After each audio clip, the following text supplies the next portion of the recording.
Здравейте хора, добре дошли в днешния епизод да пробваме гнусни така напитки. Преди да започнем с това, ще го изпия до край. Този път няма да го фърваме, защото не иска да замърсяваме пиролата. Отново. Си. Преди. Но преди да започнем.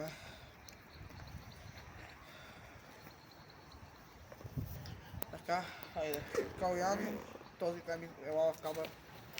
Този тук мой човек пробва това повърна два пъти, боли повърна. Безпрокселно и това е казвам ви, отвратително, пробвахме го, направихме едно Виждам, че ето това, толкова малко вода имаме. За дегустация аз и Калян. Ще трябва да я разделим между другото. Малко, някакво глътки, ето видите ли, нашия оператор почна да каша от тази повърня. Пикня. Да, почна да повръща. Айде, пак се кръстиме и двамата. Синхрон.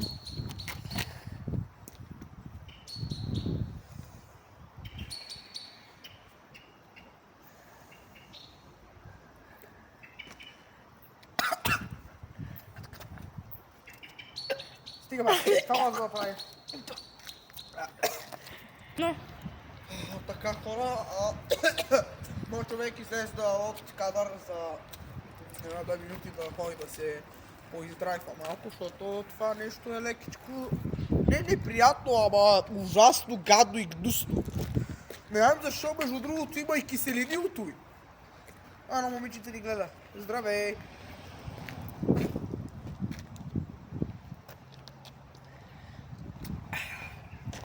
Така. Второ впечатление. Не знам как, ама точно той не е най-гадния, ама гнусен е. Имам чувство, брат, по-добре да ям лънчли. Ако не знаете какво. Сменяме операторите, аз съм оператор на това видео, нека нашия оператор всъщност да пробва. Как е? Добре, не го плюй, не се прави, а се пробва. И отново сменям оператора, сега този път сме двамата. Този път са те двамата. Го повърна между другото тук. Да, наистина. Този храст. Ето там некъде. Там некъде отие. Не е много приятно. Съжалявам, ама значи тъй като трябва някои деца да знаят, факта, че ние сме Gen Z, такива казаното Generation Alpha са се набавят. Мони е Alpha. Аз съм май Gen Z, не съм сигурен. Не ги знам точно Generation, така казано. Пийте вода. Само вода. Не е та повърняето там.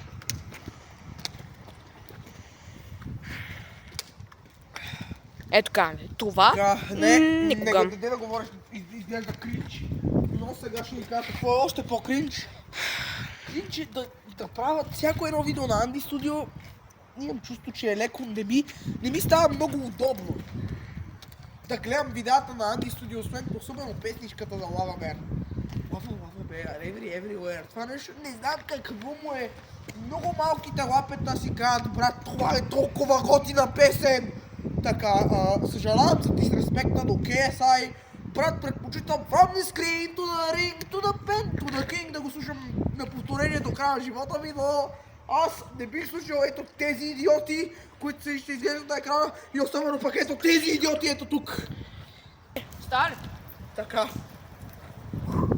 Прекъсвам се отдолу. Този път я ще пак. И отново тестваме ето това. Да започнем отново. Заформа се, доста тежък вятър. Хора, така. Аз съм някакво дете на 13, той на 12, аз на 11 за оператора ни. Ние сме някаква групичка от дечица, някакви където искат просто да опитат нещо. Но така, след като казахме, че Анди Студио, нашите най-добри приятели, усещам, че след този клип може и да го видят, може и да не знам, техен проблем, не бе. Те са халки.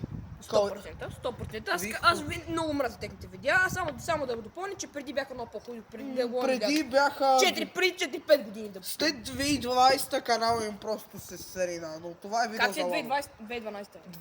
2020 бе тапала. Да бе, 2020. След 2020, след ситуацията с Коби, където той просто дропна най-големите барове, им чупи, съсипа им кариерата, оттам им почна даунфол. Можем, ако искаме просто музичката, не мога да я пусна, но ще я сложим линк за нея в описанието. Не. Сложим линк в описанието за тази музичка. Много е готина, дори да е 2025-та. Но така сега... Това беше толкова кринчово, не мога повярвам, че правиш още. Но сега, тъй като аз съм единствения, който разбира от YouTube тук. И аз се разбирам до някъде. Това разбира до някъде, но аз съм бил едитър на, между другото, бил съм един от едиторите на най-добрия ми приятел, който създава Minecraft видеа. Но и аз се включвам като втори коментатор, нали, след моя приятел. Здравейте. И след това искам да кажем, че Ади Студио не казваме, че нали, за тази напитка, но просто казваме да не си купувате тази напитка. Казвам ви честно, отвратителна е. Не стигате, това е сериозно. И специално пак така Ади Студио. Моля ви, променете се, защото виждам, че се тръгнали много надолу. Няма на къде друга да стигнете. Това, че имате аудитория от 9-8 години. Ние, Ангел, поне сме Ангел с пример. Така, Поне ние сме по-големи, разбираме каква е ситуацията, но има малките не ги разбират. така, аз съм наред. Сега, така, караме... Защо ми се случи да гледам? Току-що, добре, не ме. Така, в крайни случаи си да правиме. Никога повече. Аз и Калян, със сигурност аз ето този мой красавец, повече, докато пукнеме няма да си вземе лава бер, дори Като да ни станеме, зависи живота. никога няма ще правим това нещо. Така, но и някои деца не мога да ги разбера защо все още го купуват това нещо, беше да го оставим 8-9 годишни, това нормално. да го оставим само 2024-та да си епе майката назад в миналото да бъде минало. Така, още мисля, че ще повърна от това, но се сдържам за видеото. Но тъй като новинарски девет, защото кралски е оригиналният новинарски сериал на Excel Кадриев, Само така да допълня кралски е най-добрия. Най-добрия. за мен. И за нас. Ками, най-добрия. Само него. Значи не мога да разбера защо, така ще коментираме малко по Анди Студио, но това ще бъде друго видео, ще сложим малко от тази ситуация в това видео, ще продължим следващото видео, което ще бъде някъде след... Едно.